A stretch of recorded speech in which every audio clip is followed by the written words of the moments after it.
Tripartism can work in Singapore because the PAP government is pro-growth and pro-worker.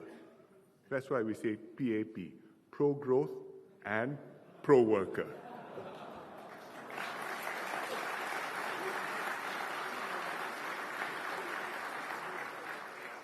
As Mr. Lee said, the PAP has been a workers' movement and has always received the support of the workers. A PAP government is a government on the workers' side. In Singapore, we share the benefits of progress with all and not just with a few.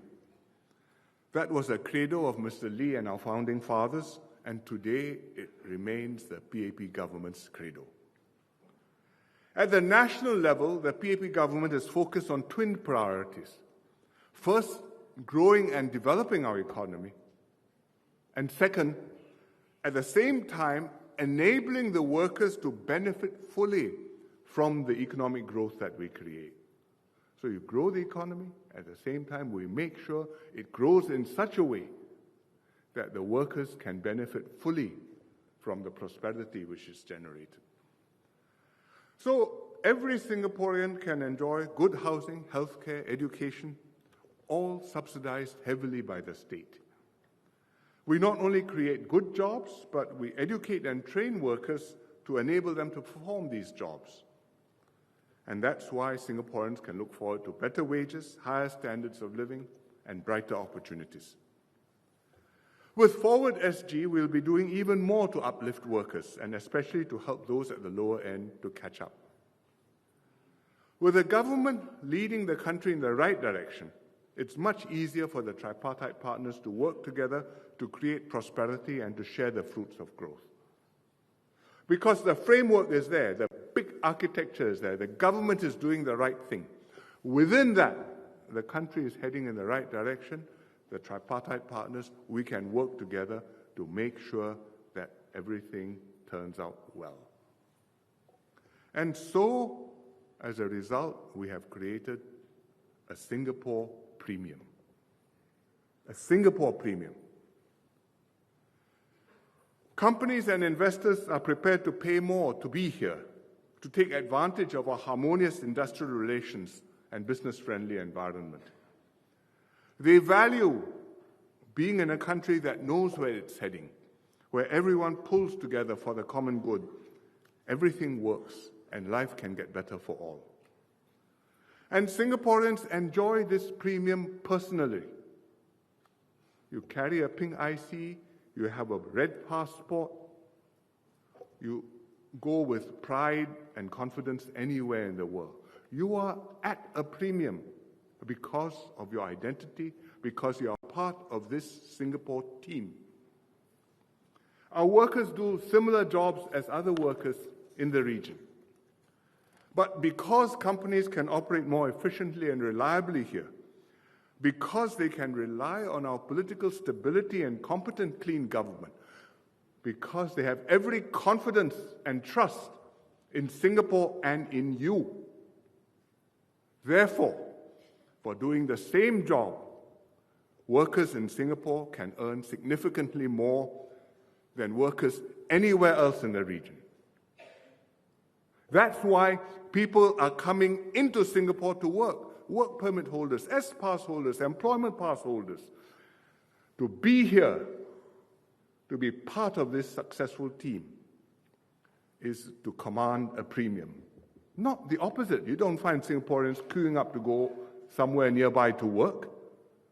A lot of people come here from not very far away to work. There is a reason, and we must keep it that way. But the PAP has not just provided Singapore with good government or improved people's lives through sound policies. The PAP has also done its best to keep the cost of government as low as possible. Even as standards of living rise, our aspirations and expectations have also gone up. So although incomes have risen steadily year by year, many households still feel the pressures of the cost of living. And the PAP government is very conscious of this, and it does its utmost to moderate these pressures on households. How do we do this? First, we run a lean and efficient government. Everything the government does, all our programs, all our projects, they have to be paid for. Somebody has to pay for it. Who pays for it? Ultimately, taxpayers pay for it. And we have kept this burden of the cost of the government as low as possible, and much lower than most developed countries. In Singapore, government revenues from fees and taxes make up only 15% of the GDP. Of all the money we produce in Singapore, all the value added in Singapore, only 15 cents in the dollar is taken by the government and used to run the system. 15%. If you look at Italy, a developed country in Europe, they spend about this amount just on state pensions, 15.3%, not on their whole budget, just pensions alone is equal to the same percentage of GDP as our entire GST, personal income tax, property tax, COEs, the whole lot. Next year, our GST is going up to 9%. People don't like it, it's not welcome. But see this in perspective. Italy has something equivalent to the GST. They call it the value-added tax, VAT. All the European countries have it. In Italy, the value-added tax standard rate is 22%. Our GST is going to 9%. And if you look at Scandinavian countries like Sweden and Denmark, their standard VAT rate is 25%. So it's a very heavy burden of government in those countries on that model. But in our model, by keeping government spending and taxes low, we allow workers to enjoy the fruits of their own labor directly. What you earn, you can decide. You want to spend it on your children, that's good. You want to spend it on your house, that's up to you. You want to take it and go on holiday with your family, well, a lot of Singaporeans do that. By the millions, literally. But it's your choice, rather than the government takes it from you and decides on your behalf that this is what we will do for you. So I can say that in terms of government services, Singaporeans are getting very good value for money. I would even say very cheap.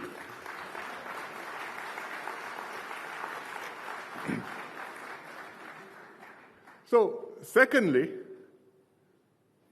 to keep the cost of living low, we make sure that essential public services, like public transport, like water, like electricity, like healthcare, they are run efficiently and cost-effectively. Because, again, one way or the other, somebody has to pay for these services. And either the user pays through water and electricity tariffs or public transport fares, or the government has to pay, subsidize them, which means ultimately, again, the taxpayer pays indirectly through higher taxes. So in Singapore, we've avoided putting the whole burden on taxpayers. We require users to pay reasonable charges for these services. And we also require the operations to break even and to earn a return, also known as a profit. Because that puts pressure on the operators to be efficient, to run in the best way which they can to keep their costs down. And it translates to cost savings for Singaporeans. Sometimes people argue that because these are public services, they shouldn't aim to earn any profit at all. But I think that would be the wrong approach. Because that way, the transport operators and utilities providers would have no pressure to run efficiently. Just because a company is not making a profit doesn't mean it is giving you a cheap and good service. It may mean that it is running inefficiently, that you don't know that you are paying more, but it's not delivering value to you. You are just paying more and getting less. So it's better to let these service providers earn a reasonable profit so that they have the resources to reinvest and improve services, and also the incentive to do this. Because if they work harder, if they do better, they earn a little bit more. And that's how it works. I mean, when you go to work, you work harder, you perform better, you get more bonus. Nobody says don't have bonuses, just have fixed pay. You want to have some incentive there. And a profit is an incentive, and properly managed, it's a good way to make the incentive. It's the same with NTUC enterprises.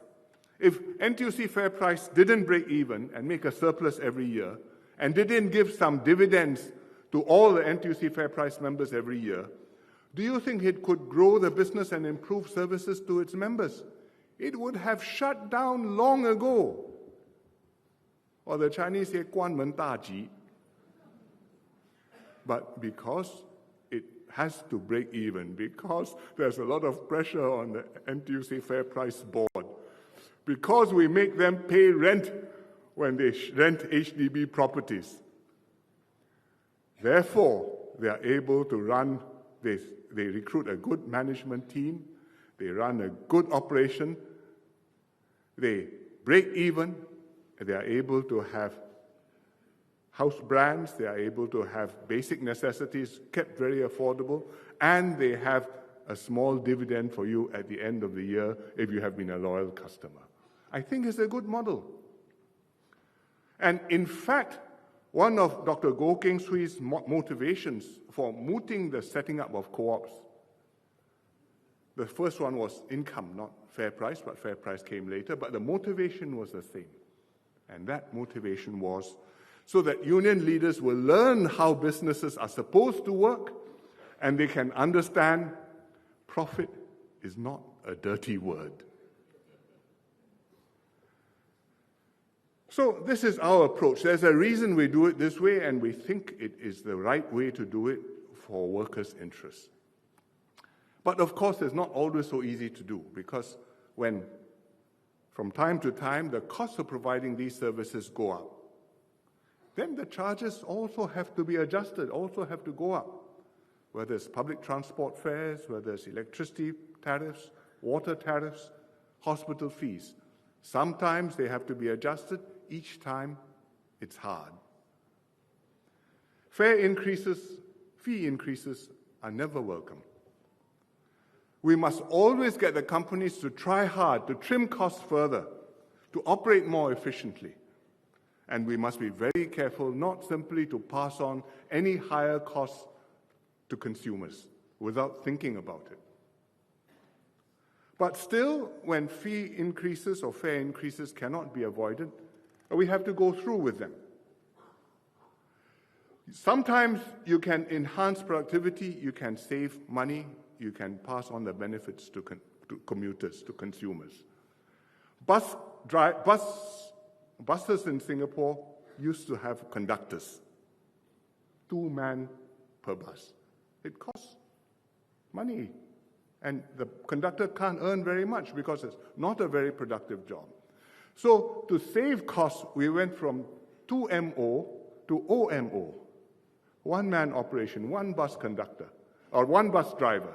He sits there, you come on, you tap, he does everything, he gets paid more, he has a bigger job, service quality improved. What do I do next?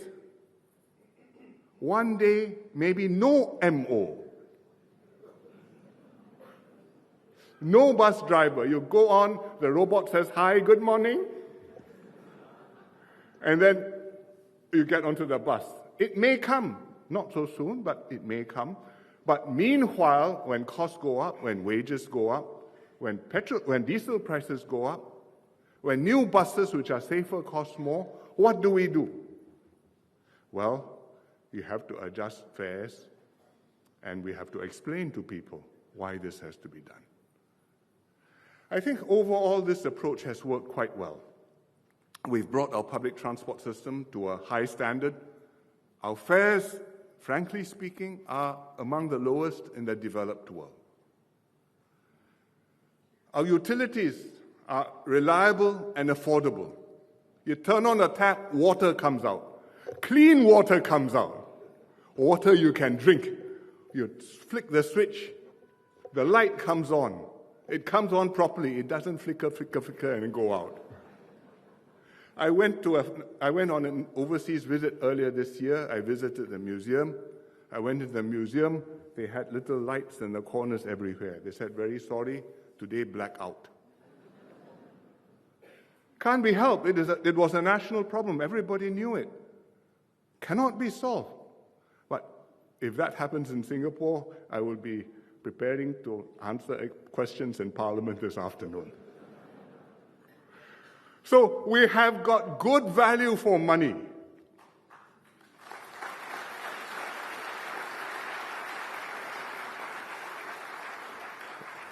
Good services, I would say, good unions and good government. All very cheap.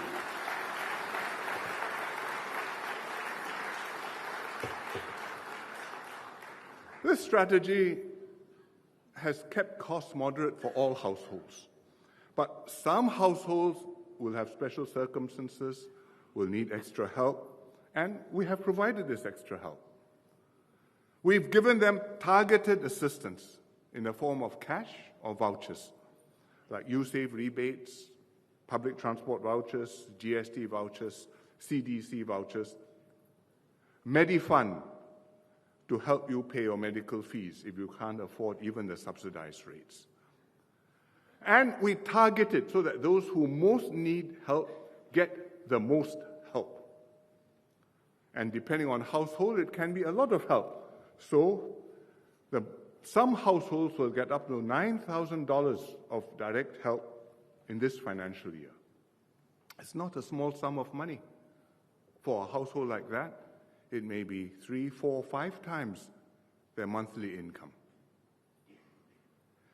And this way, it's much better than subsidizing electricity or water prices across the board, which some other countries do. Because with across-the-board subsidies, who gets the most benefit? The households who use the most water and electricity. And they are not the poor, small households. They are the not-so-poor, reasonably well-off, bigger households. They got bigger properties. They may have a koi pond or maybe an arowana tank. They may have a big screen TV. They may have a home theater. Well, all that costs water, electricity, and they're consuming more. Why should I subsidize them more? What for? They don't need it. I should take my resources and help the people who need the help. Also, if I subsidize it across the board, then households will have no incentive to save, to conserve, because they don't bear the proper cost. Instead of paying 30 cents per kilowatt hour, you're paying 10 cents. There's no incentive to say you're leaving the room, better turn the light off. Your children don't turn the light off, you scold them a little bit. In the former Soviet Union, when everything was practically free, you leave the room. One of our unionists went there. He left the room, he turned the lights off. His host scolded him. He said, "You're stupid. We're not paying for the electricity. Why you turn the light off?" So you want to do the right thing for Singaporeans. Sometimes people say it's tough love, but it's not so tough. It's real love.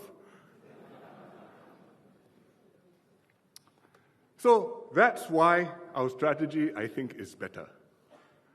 But, of course, in a difficult year like this one, when growth is slower, when prices are going up faster, when wages are not quite keeping up with prices, then we need to think what more we can do to help Singaporeans, because you don't want to add to the burden of Singaporeans. Can we delay the price adjustments to a more favorable time? Actually, there's no favorable time, but less unfavorable time. Or should we just proceed with the fee increases and carefully manage their overall impact on households? And I think we do a combination of both. Naturally, in a difficult year, we think extra hard about increasing fees. If it's not essential, if we can delay them a while longer, or at least moderate the immediate increase, we should do that. Hold it off a little bit, just tahan and we can manage. Next year, maybe it's not so difficult. And we have done that. For example, with public transport fares. This year, the government has absorbed 2/3 of what the increase was supposed to be. We have a formula. The formula gave a number. It was like 10-12%. We said, no, this year we can't do that. We will just do 1/3. We can't do nothing. We will do 1/3. But the 2/3 the government will absorb. And for this year, that means the government, Uncle writes the check for $300 million. Just for this year. It's not cheap. But for this year, I think it's necessary, we do that. But some price increases will not be avoidable or postponable. And if you just push them off, it doesn't solve the problem, because next year the shortfall will become bigger. Then what do you do? And in that case, sometimes after thinking about it, you have no choice. Well, we have to proceed, but we will also, if necessary, be more generous with the targeted support to households. So people know that it's not just paying more, but the households who really have difficulty, they'll get more help. So with public transport fares, there are public transport vouchers. And this year the voucher is a bit more generous than previous years. Water prices have gone up. We have USave. And the USave helps you to pay for a water price. And in fact, even more. And I think this approach has worked. In previous downturns, we would see a lot of families, or more families, who would have difficulty with their utilities bills. They would go to PUB, they would have to get pay-as-you-use meters, and then you top up the card, you turn on the light, the card runs down. Or they would go to MPS sessions and ask MPs for help because they are at wit's end and so many bills, and they come and say, my utilities bill, please help me. But this time, since COVID, since we have raised the USave significantly to solve this problem, we have not seen an increase in people with difficulties paying their utility bills. In fact, I asked PUB for this. I asked our people for this data. MTR gave me the data. During the last 3 years, the number of families who have difficulties paying the utility bills have come down because we have given them targeted help. And at the same time, we have kept electricity prices at the right level. And we have kept water prices. We are adjusting them. I think we are doing the right thing. So we are keeping our public services financially sustainable and of a high standard in the long run, while in the short term, giving households extra help according to their need and sharing the burden fairly with everybody. And this is how the PAP government keeps faith with workers. We do right by them through good times and bad, and we will always do that.